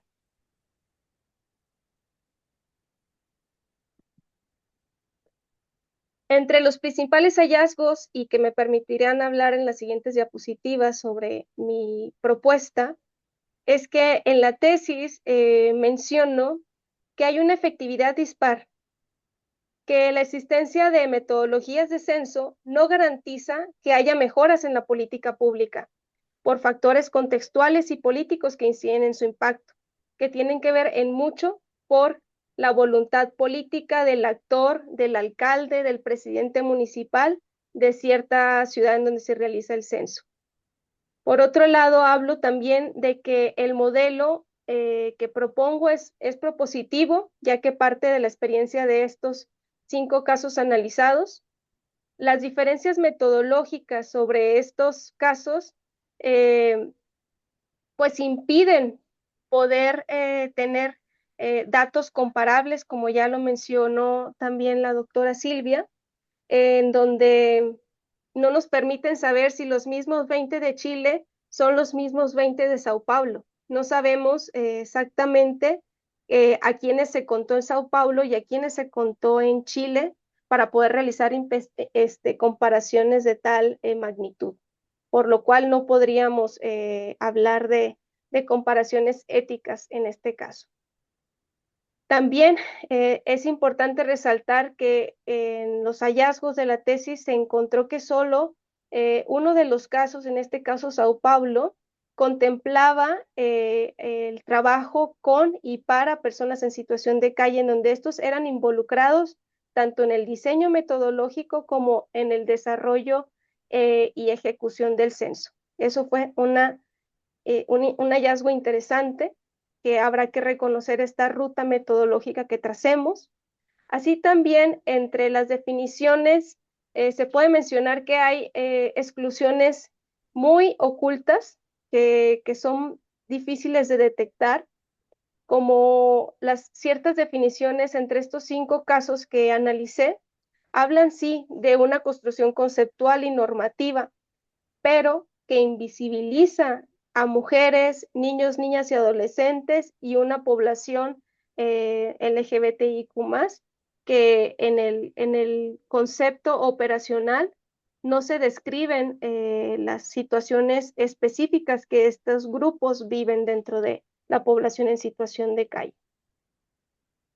Es así que mi punto de partida es que quisiera resaltar que sí, todos cuentan, pero cada quien cuenta a su manera. El primer hallazgo es tan evidente como perturbador, pienso yo, porque todas las ciudades en el estudio, tanto en censos o catastros de la última década, no existe una convergencia metodológica. Sí hay algunos aspectos que hacen con similitud, sin embargo, sus definiciones, sus técnicas operativas y metodológicas, sus instrumentos de recolección, los equipos de recolección son cambiantes, los costos incluso son abismalmente distintos. En Madrid, por ejemplo, hablamos de costos muy bajos porque trabajan con grandes números de voluntarios para recoger datos en una noche. Y, por ejemplo, en Bogotá hablamos de servidores públicos que trabajan en la recolección de estos datos. Y por otro lado, hablamos de empresas en Sao Paulo que recolectan datos. Entonces, hay grandes diferencias en cuanto a los costos. En cada parte del proceso hay grandes diferencias y es de mi interés resaltar. Por ejemplo, el tema que ha sido poco abordado entre los casos, también es importante resaltarlo, es el de la prevención y la muerte. ¿Cómo podría un censo abordar estas dos categorías o dos variables tan imprescindibles para la solución de la situación de calle? ¿Cómo podría un censo visibilizar más a las mujeres, a las niñas y los niños, a las personas trans y a la población migrante? Son grandes preguntas que esta ruta metodológica se tendría que plantear. Por otro lado, hablamos de que existe una relación tensa entre la técnica metodológica de los censos y la política. La técnica por sí o los resultados por sí mismos no transforman la política. Todo esto depende mucho de la voluntad política, de un presupuesto y una continuidad institucional. Los datos no se convierten en programas tan fácilmente y eso es importante mencionarlo. Es raro incluso detectar que los datos se traduzcan en decisiones y pues que en realidad la fotografía, si no se realizan acciones en tiempo y forma, la fotografía quedará borrosa, como ya lo hablaba el doctor Rinaldo, que los censos muestran fotografías de cómo se encuentra la situación de momento, y para cuando estas fotografías pretenden ser usadas, pues quizá los resultados ya hayan sido muy cambiantes. Entonces la política tendría que ir muy de la mano a los resultados del censo y accionar de manera inmediata para poder lograr ciertos cambios y ciertas transformaciones con las cuales se realiza los censos. Voy a ir un poquito más rápido. Si bien ya de momento vimos la experiencia de Bogotá, la de Sao Paulo y lo que nos comparte la doctora Silvia Chor, en este caso podríamos destacar que existen ciertas capacidades de actualización de los censos. Lo que hizo una administración pasada se puede volver a hacer y se pueden volver a retomar ciertas rutas dentro de las localidades, Pero ¿qué nos plantea? ¿Qué dudas nos plantea esto para trabajar una ruta regional para América Latina? ¿Qué dudas, qué otras dudas o qué otras cuestiones nos plantean estas valiosas aportaciones que nos hacen en las otras ponencias? Entonces pregunto, ¿por qué una metodología común?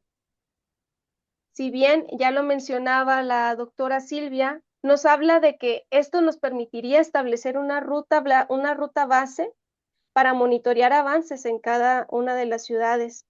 También esta justificación nos habla de que esto nos serviría para construir indicadores comparables entre ciudades, nos ayudaría a evaluar los impactos en las distintas políticas de las distintas ciudades que se encuentren dentro de este modelo de metodología de censo unificada. Nos permitiría fortalecer la rendición de cuentas y la cooperación regional entre los países de América Latina y las ciudades que decidan participar en esta red.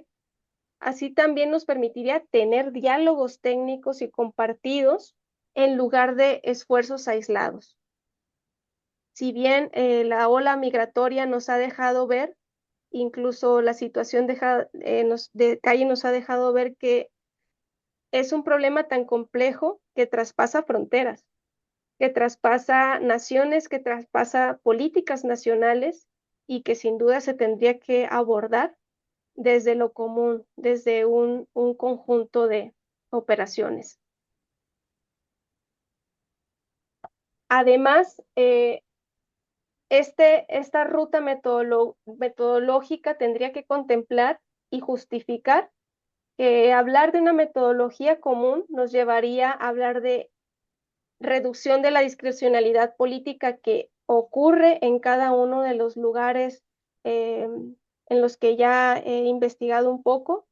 Esto hace que los censos se muestren transparentemente y permite incluso la invisibilización y minimización de algunas poblaciones por toma de decisiones políticas.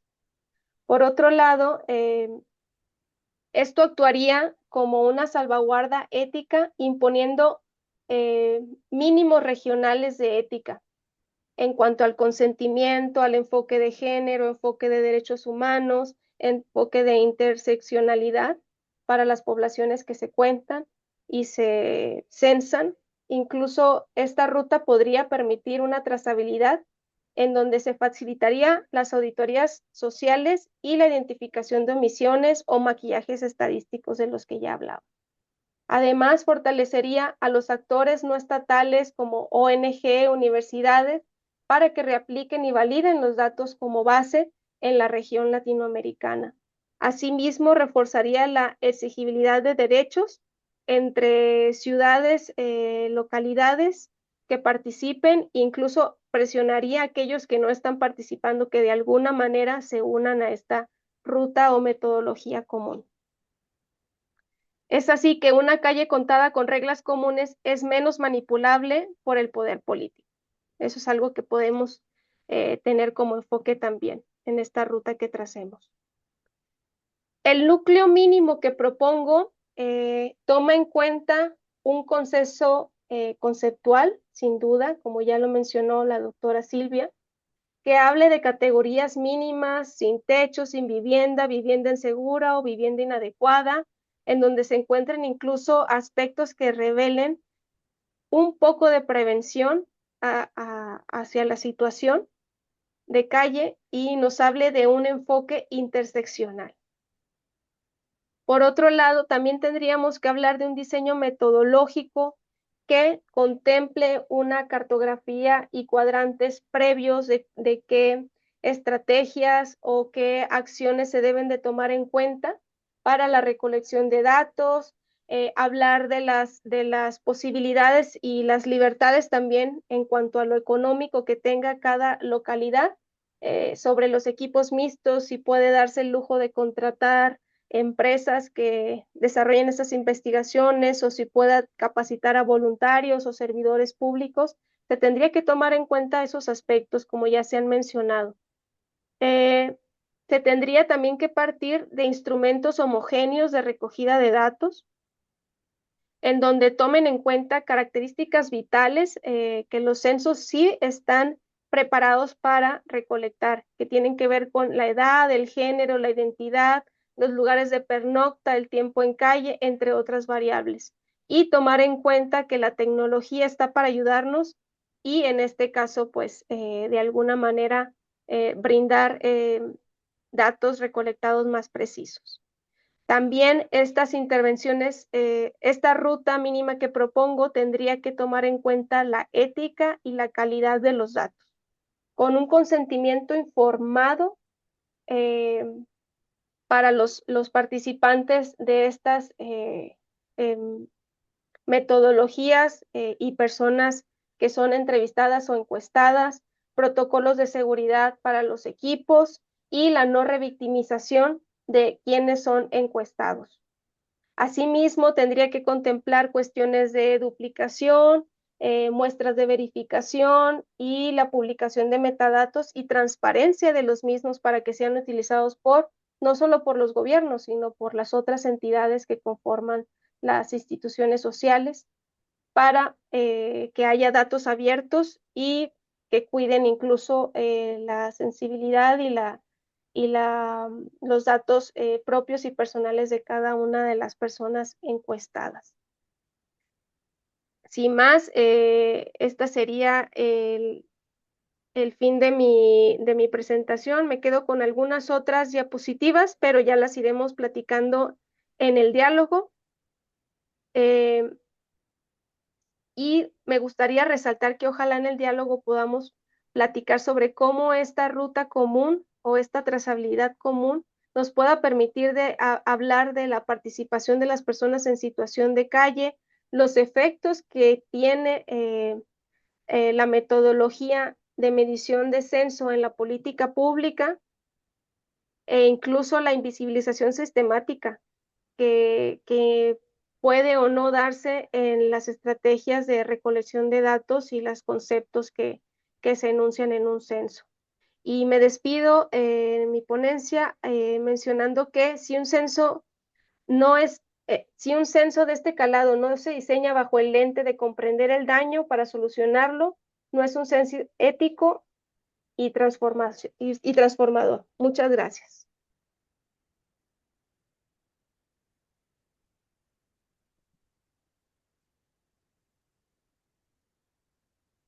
Muchísimas gracias, Romina. Ya me estuviste aquí ayudando para no pasarnos con el tiempo. Ahora, me gustaría invitarlos a que abrieran sus micrófonos, a que se sintieran libres para hablar o mencionar alguna opinión sobre lo aquí expuesto. Y si nadie desea hacer una participación, por acá ya tenemos algunas preguntas para cada ponente y una pregunta general para todos. ¿Alguien que desee opinar algo? Si no, pasamos a lo siguiente. Quizás podemos recoger las preguntas que salieron del propio chat en este rato.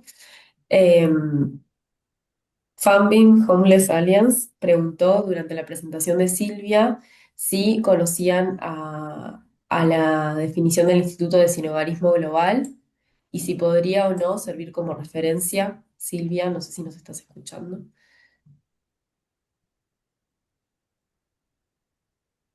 Será que eu entendi direito?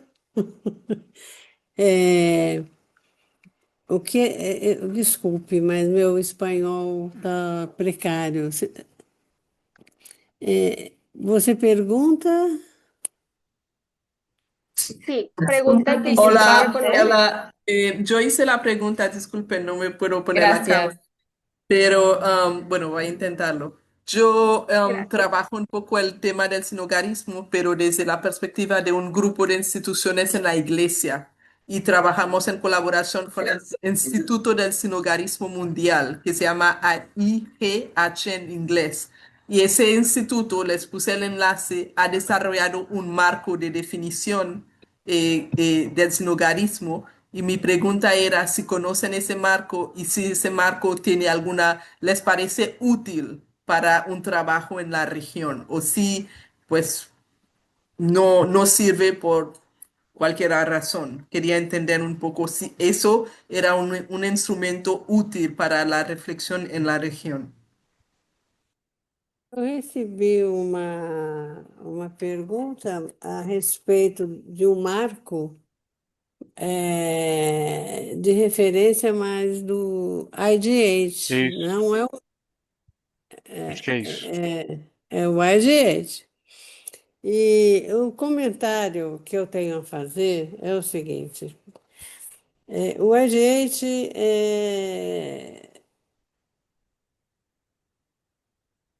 trabalha com muita.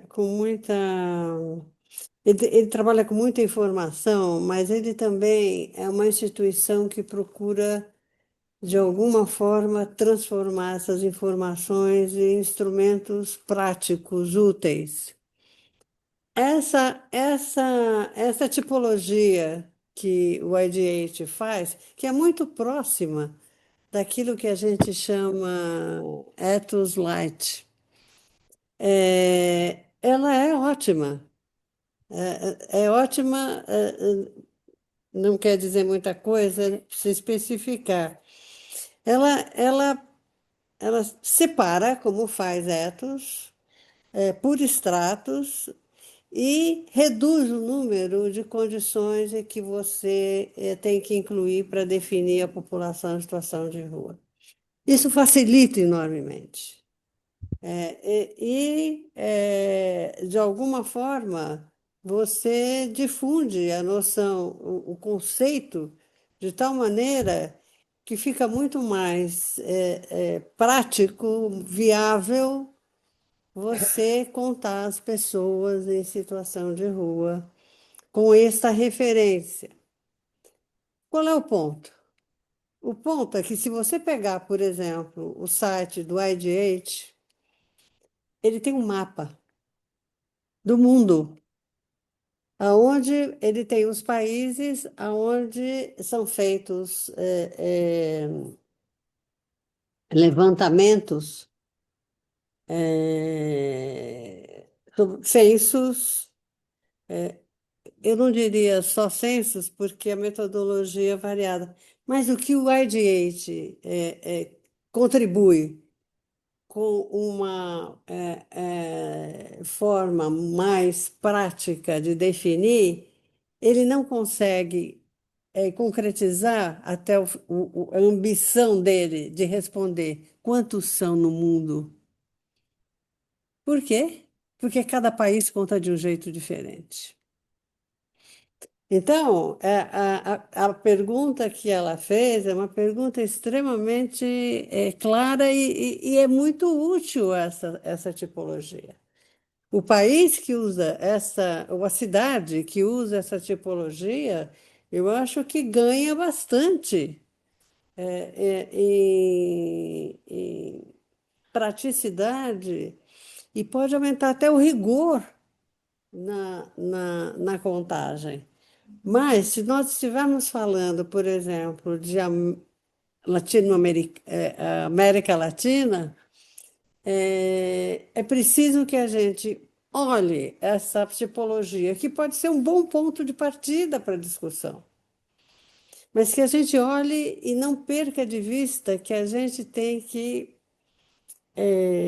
encontrar disposição nos diversos países de trabalharem de uma forma similar.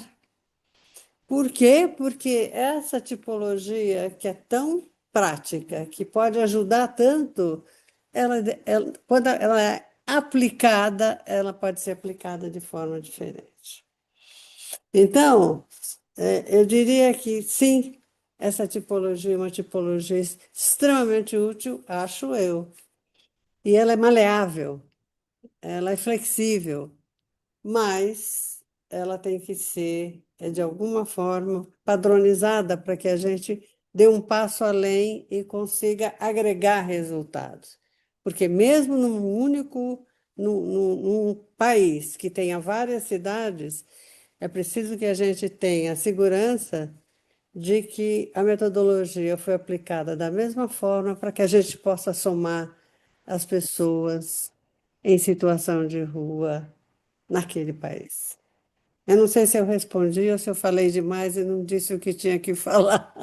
A mí me Mas eu pareció muy interesante que lo comentara, que las situaciones entre contextos latinoamericanos y lugares en donde quizás se desarrolló este tipo de concepto que promueve sí, promueve el IGA, el Instituto el Global Homeless, perdón, pues quizás sea muy distinta. Tendremos que analizar si realmente contempla la complejidad de América Latina y sus ciudades específicamente, que suelen ser un poco más problemáticas, en donde ya tenemos cuestiones que rebasan el problema, la situación de calle, con niños que nacen en situación de calle en nuestras ciudades, con familias enteras que viven en las calles, que quizá estas definiciones que promueven estas instituciones pues, norteamericanas o europeas o que trabajan más en esos contextos, no contemplan en lo operativo a las complejidades latinoamericanas. También tenemos oportunidad de leer algunas reflexiones que nos habla, por ejemplo, el doctor Fletes, en donde menciona de nuevo que estar en calle no es lo mismo que vivir en calle y que ciertas cuestiones operativas para tratar una definición, pues tendrían que tomarse en cuenta sus limitantes, ¿no? Que no confundan a un grupo con otro. ¿Qué significa estar en riesgo de calle? ¿Qué significa estar habitando la calle? ¿Qué significa estar en calle? Entonces, todas estas versiones que vienen a complejizar un poco las situaciones latinoamericanas. A mí me gustaría presentar otro comentario, otra pregunta que hacen eh, para, para todos.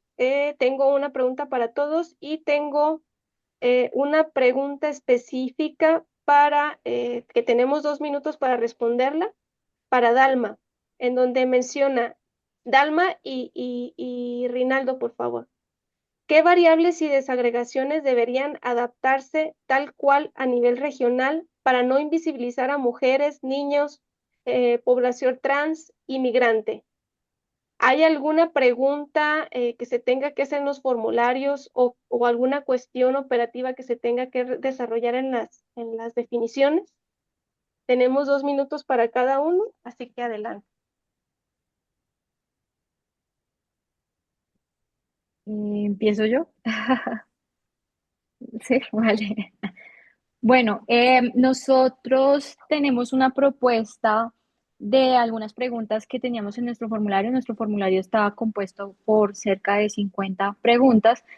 Mm, y hay unas específicas, sobre todo, por ejemplo, para el tema de identificar población trans, población en particular, digamos, todo lo que tenga que ver con LGBTI.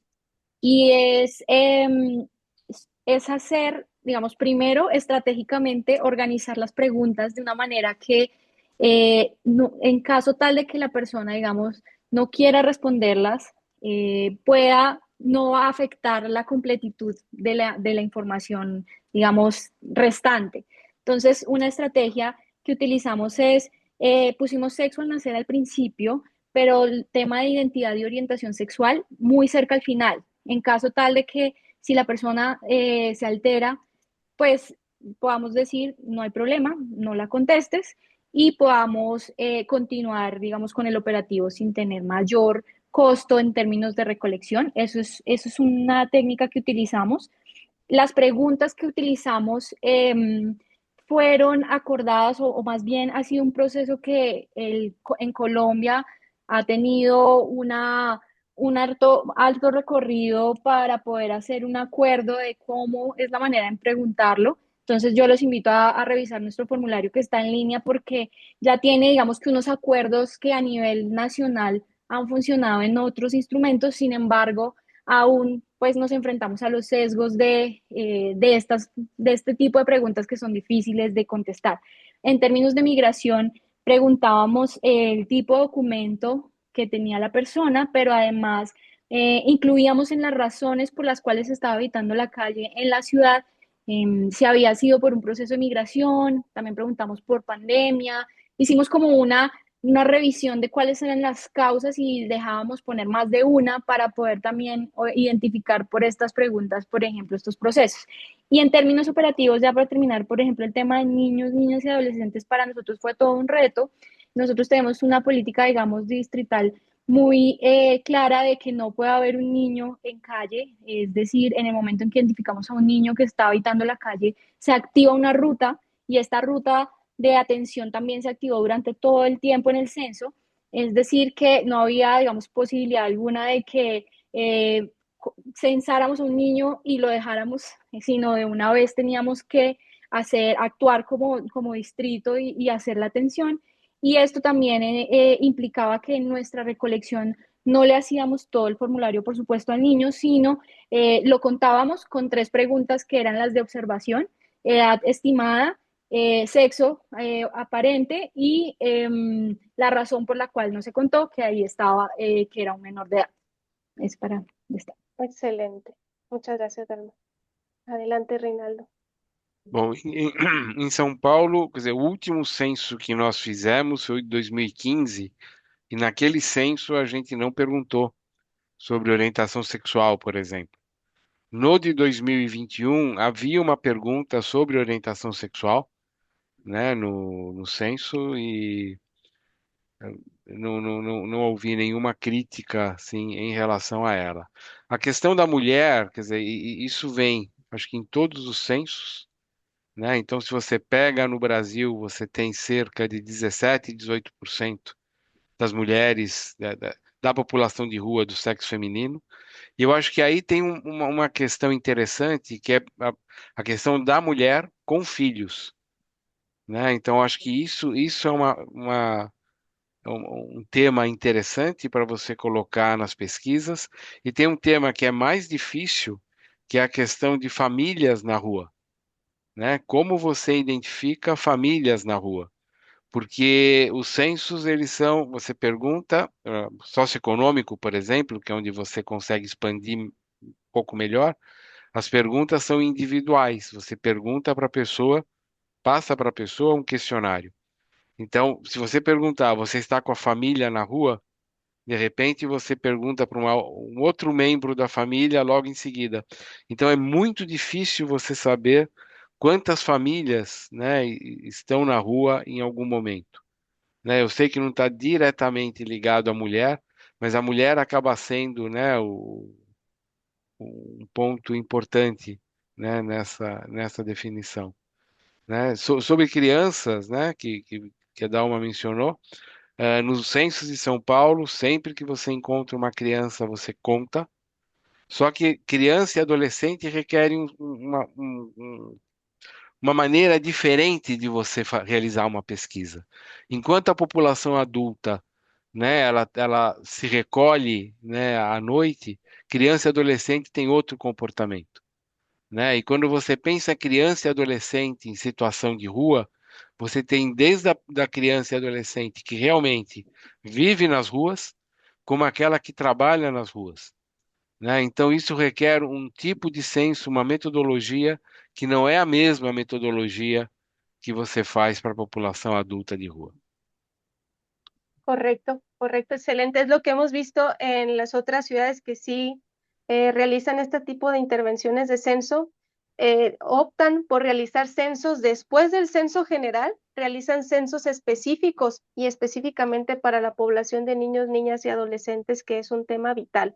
Sin embargo, los enfoques de género que se aplican en las metodologías comunes por las ciudades o los países, no logran criticar que las mujeres también trabajan y viven con formas de invisibilización o formas ocultas de vivir la calle. Las mujeres habitan más los hoteles, habitan más incluso algunos lugares de prostitución, entre otras cuestiones, y lugares y situaciones en los que los censos normalmente no entran o no critican estas especificaciones sobre lo que viven las mujeres en situación de calle, y los otros grupos no logran captarlo para los censos realizados a manera general con otras poblaciones generales, Y por eso es que hablamos de que tanto las mujeres, los grupos de migrantes, los grupos LGBTIQ+, son grupos históricamente invisibilizados en los números totales y los resultados de los censos generales. Solo Posso dejar fazer, esta cuestión adelante. posso fazer um comentário? Adelante. Eu acho que os censos e essas pesquisas que a gente realiza em São Paulo, eu acho que não é só em São Paulo, elas padecem de um pecado. O pecado é que são muito gerais, né? Então, quando você faz uma pesquisa em São Paulo, você faz a pesquisa socioeconômica, toda pesquisa socioeconômica é a mesma coisa. Você quer saber tudo da pessoa. Você quer saber tudo em 50 perguntas. Então, você acaba tendo uma pesquisa muito rasa, né? O que eu acho que falta são pesquisas focadas, né? Vamos fazer Así uma es. pesquisa sobre mulher, vamos fazer uma pesquisa sobre saúde, vamos fazer uma pesquisa sobre trabalho, né? Então, eu acho que existe um pecado original, né, nesses censos de um modo geral, que eles querem ser abrangentes demais, né? Eu acho que Excelente. Investigaciones focalizadas sería la ruta, que es lo que realizan con niños y niñas y adolescentes, ¿no? Excelente respuesta. Gracias, Rinaldo. Adelante, doctora. Eu quero, para terminar rápido, só para lhes dizer que eu tenho um sonho, entre aspas, que é o seguinte: se vocês pegarem, se a gente olhar uma situação como pobreza, pobreza é uma situação diferenciada, é uma situação penosa, é uma situação que as famílias dispõem de coisas muito diferentes, mas você chegou, os pesquisadores, o governo, o Estado, que for, mas se chegou a uma noção de pobreza. E aí que é o importante. Não é que quando você diz o país A é mais pobre que o país B, de uma forma geral você sabe o que você está dizendo. Agora, não significa, é só para terminar, que esse conceito de pobreza seja maravilhoso. Esse conceito de pobreza, pobreza, vai se tentando consertar os pedacinhos, né? Extremamente pobre, pobre, pobreza relativa e tal. Mas o conceito de pobreza permite que você tome uma série de decisões políticas. Así es. E da maneira como o conceito é formulado, você consegue, a partir do conceito de pobreza, identificar as ramificações. Por exemplo, você consegue identificar a falta da moradia, você Ujú. consegue identificar o baixo nível de escolaridade das crianças, mas você chegou num conceito. Eu espero que um dia a gente chegue a um conceito de população em situação de rua. Bueno, nuestro sueño con apoyo de todos los que estamos aquí presentes podrá ser realidad, yo creo, si seguimos trabajando arduamente en eso. Y quisiera plantear la última pregunta para la cual tendríamos 1 minuto de respuesta. Si yo les preguntara a los ponentes, si hoy acordáramos un protocolo latinoamericano de censo de calle, ¿cuáles serían sus 3 estándares mínimos irrenunciables y un margen de adaptación local al cual accederían los otros países para poder realizar esta comparatibilidad entre, o esta metodología común entre los participantes? Quien guste comenzar. E responsabilidade.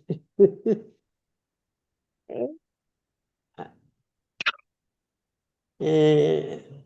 Quem fala? Não, ¿Cómo lo visibiliza? ¿Cómo visibiliza esa ruta, ese protocolo? ¿Qué 3 elementos son mínimos que debería tener ese protocolo de trabajo interregional de América Latina? definição. La definición. Definição. Quando olho a dificuldade de definir população em situação de rua, eu entendo todas as dificuldades e a gente tem que levá-las em conta. Mas quando você lê a história da construção do conceito de pobreza, e como ela apareceu lá no século XIX, e como é que ela, até antes, então você entende que é possível, mas tem que ser um conceito que tenha, de um lado, uma definição que permita você enxergar uma porção de coisas. Eu mencionei, a pobreza permite você enxergar a falta de uma dieta alimentar adequada, permite você enxergar a falta de moradia e assim por diante. Então, eu acho que o primeiro esforço é uma definição de pobreza. E, em segundo lugar, se você me permite ainda esticar o blá blá blá que eu estou fazendo, é, eu acho que tem uma dimensão que é uma dimensão política e ética que tem que ser levada em conta. Política e ética que tem que ser levada em conta. Então, e quem está trabalhando com o conceito de população em situação de rua tem que saber que é um conceito normativo e que, então, inclui questões de equidade, inclui questões institucionais, inclui questões políticas, e eu não poderia deixar de dizer no final, como economista, custos, Así para que es, a gente, totalmente. custos para que a gente chegue lá. Muito obrigada a todos. Gracias, doctora. Adelante, quien quiera opinar, doctor Rinaldo. Eu ia falar a definição também, a Silvia chegou antes.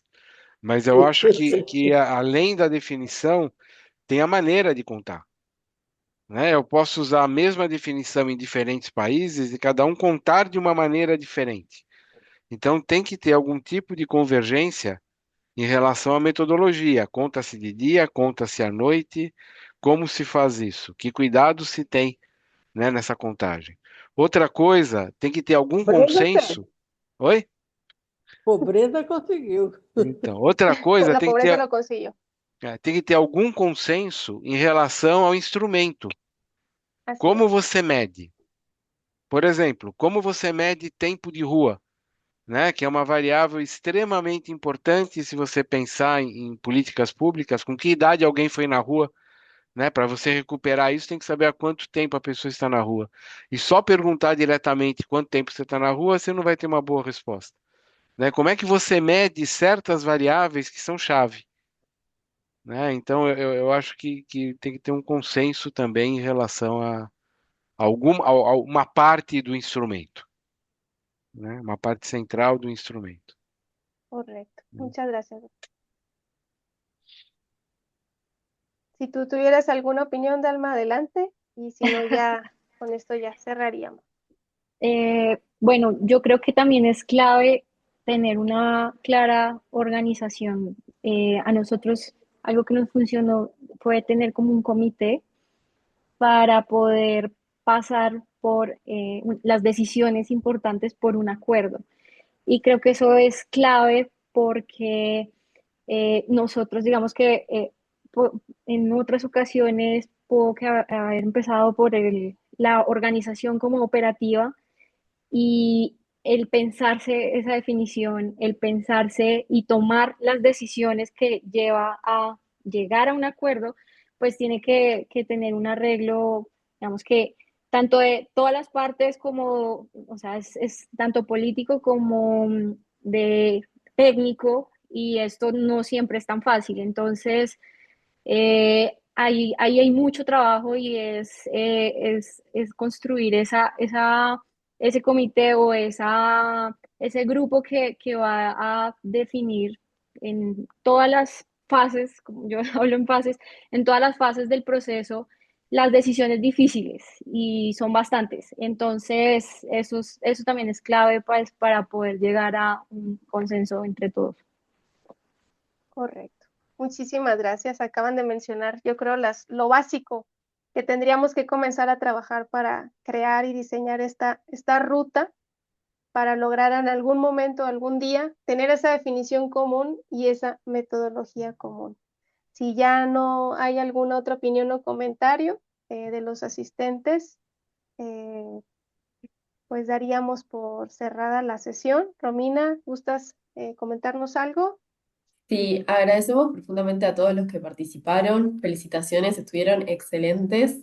La verdad que altísimo nivel, les agradecemos mucho por participar y muchísimas gracias, Jennifer, por esta moderación que estuvo excelente, como ponían ahí en el chat.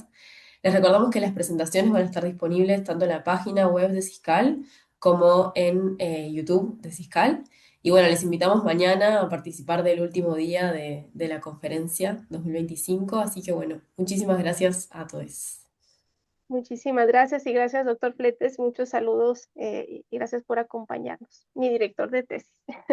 Gracias. Muchísimas Nos Gracias. vemos. Gracias. Luego retomamos estas conversaciones. Luego los invitamos a una nueva reunión para platicar ¿Sí? sobre esto, porque si bien es importante despedirme con esta información, Chile tendría entre sus políticas nacionales el articular una red de conteo y de metodologías de censo y acabar con la situación de calle en América Latina. Habrá que volverlos a llamar y unirlos a esta mesa porque era parte de sus planteamientos de política pública, por ejemplo.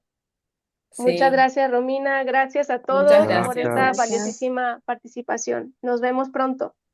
Hasta Bye. luego. Muchas gracias. Gracias, doctora. Gracias, Rinaldo. Gracias. Romina.